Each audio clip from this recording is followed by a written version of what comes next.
சகோதரர்களே, மதீனாவா மஸ்ஜிதுல் அக்ஸாவா? சொன்னார்கள் ஸல்லல்லாஹு அலைஹி வஸல்லம், மாமின் வலதின் யன்துரு இலா வாலிதைஹி நظرة ரஹ்மத்தின் இல்லா கதபல்லாஹு லஹு பிகுல்லி நظرத்தின் ஹஜ்ஜத்தன் மப்ரூரா. தாயுடைய முகம், தகப்பனுடைய முகம், ஒரு மகன் தன்னை பெற்ற தாயை ஒரு முறை சிரித்த முகத்தோடு பார்த்தால், சிரித்த முகத்தோடு இரக்கமாக உம்மாவை பார்த்து ஒரு தரம் சிரித்தால் சும்மா நன்மை இல்ல சகோதரர்களே. கதபல்லாஹு லஹு பிகுல்லி நظرத்தின் ஹஜ்ஜத்தன் மப்ரூரா. ஏற்றுக்கொள்ளப்பட்ட ஹஜ்ஜுடைய நன்மை அல்லாஹ் தரான். 20 லட்சம் ஹஜ் போன முறை ஒரு சிலர் வந்திருந்தாங்க, 40 லட்சம் செலவழிச்சு.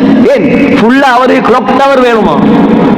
40 லட்சம் அவர் விவிஐபி பெற்றிருக்கிறார். ஆனா 40 லட்சம் செலவழிச்சியே உண்ட 40 லட்சத்துடைய ஹஜ்ஜி கபூலா அல்லது சல்லி எல்லாம் தண்ணியில பெய்தா அல்லாஹ்க்கு தான் தெரியும். ஆனா நீ உம்மாவை பார்த்து செலவழிக்கிறதுக்கு 40 லட்சம் செலவழிக்க தேவையில்ல. உம்மாவை பார்த்து ஒரு தரம் சிரித்தால் உனக்கு ஏற்றுக்கொள்ளப்பட்ட ஹஜ்ஜி. சுப்ஹானல்லாஹ், தாயுடைய பெருமதியை மறந்து விட்டார்கள். அம்மா அப்பாவை மிதிக்கக்கூடிய சமூகம். என்னுடைய ஒரு நண்பர் அடிக்கடி ஆஸ்திரேலியாவுக்கு சென்று வருபவர். சகோதரர்களே, அங்கே அவர் தங்கக்கூடிய வீட்டுக்கு பின்னால் ஒரு பெரிய பங்களா இருக்கிறான்.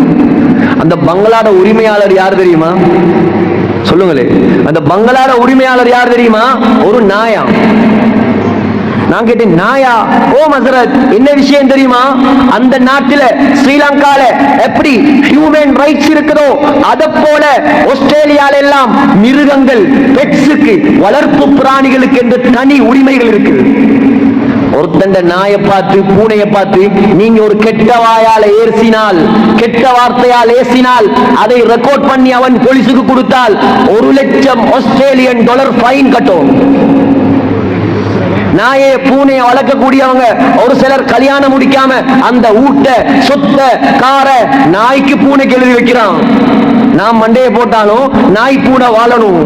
நான் கேட்கிறேன், ஆஸ்திரேலியால நாய்க்கு உள்ள மதிப்பு இலங்கையில தாய்க்கு இல்லையா? எத்தனை தாய்மார கொண்டு போய் அநாத ஆசிரமத்தில் விடுறான்.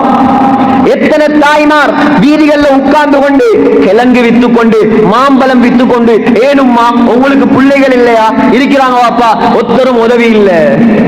அவங்க எல்லாம் கல்யாணம் முடிச்சு வைத்துட்டாங்க, எங்களை கை விட்டுட்டாங்க.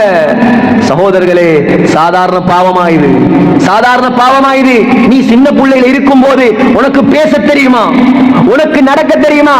உண்ட உடம்புல பிசிக்கலி ஃபிட்னஸ் ஒன்றுமே இல்லை. உன்னை வளர்த்தது, ஆளாக்கினது, பால் தந்தது, அழுதது. பாப்பாக்காரருக்கு தலைவலிக்கும், புள்ள அழுதா. அம்மாவுக்கு நெஞ்சு வலிக்கும், என்ற புள்ள ஏன் அழுதோ? இப்படி எல்லாம் வளர்த்து ஆளாக்கி கஷ்டப்பட்ட தாயே ஊட்ட விட்டு அனுப்புறதுக்கு நம்ம சமூகத்துக்கு மனசு வந்துட்டுதா? சிந்தியுங்கள் சகோதரர்களே. ஸல்லல்லாஹு அலைஹி வஸல்லம் சொன்னார்கள், ஜாமிஉ திர்மிதியில் வரக்கூடிய ஹதீஸ், இதா தரஜுல் இம்ராதஹு வ கௌமஹு வ அதனா ஸதீகஹு வ குஸாபஹு. ஒரு காலம் வரும், இந்த காலம் தானது, இந்த காலம் தானது.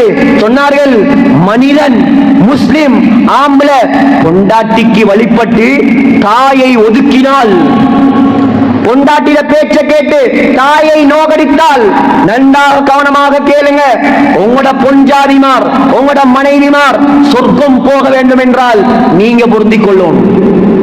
உங்களோட பொருத்தம் இருந்தா தான் உங்களோட மனைவிமாருக்கு சொர்க்கம் போகலாம். ஆனால் நீங்க சொர்க்கம் போக வேண்டும் என்றால் உங்களோட மனைவிட பொருத்தம் அல்ல வேணும், உங்களோட உம்மா உங்களை பொருந்திக் கொள்ளணும். உங்களோட உம்மா உங்களை மன்னிக்கவும். அது கசப்பாக இருந்தாலும் சரி, தாய் மன்னிக்கலையா சொர்க்கம் ஹராம். தாய் மன்னிக்கலையா அல்லாஹ் மன்னிக்கவே மாட்டான்.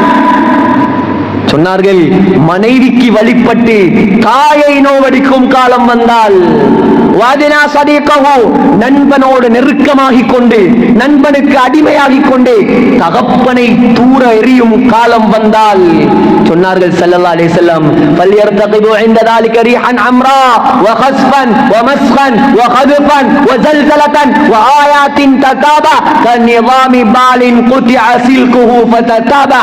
சொன்னார்கள் ஸல்லல்லாஹு அலைஹி வஸல்லம், நெருப்பு காத்தை எதிர்பாருங்கள். நெருப்பு காத்து பூமிக்குள் சுழிவாங்கப்படுவது, நாயாக பன்றியாக உருமாற்றப்படுவது, வானத்துல தண்ணி வராது, நெருப்பு மழை வரும். ஸல்லல்லாஹு அலைஹி வஸல்லம் எப்படி வரும் தெரியுமா? கல்லு மலை எப்படி வரும் தெரியுமா? அல்லாஹ்வுடைய தண்டனை எப்படி வரும் தெரியுமா? சகோதரர்களே, ஒரு பழைய முத்துமணி மாலையை பிச்சு விட்டா, கட் பண்ணி விட்டா எப்படி ஒவ்வொரு முத்தாக கீழே விழுமோ, அதே போல அல்லாஹ்வுடைய தண்டனையை எதிர்பார்த்து கொண்டே இருங்க. ஸல்லல்லாஹு அலைஹி வஸல்லம் சிந்தித்து பாருங்க சகோதரர்களே.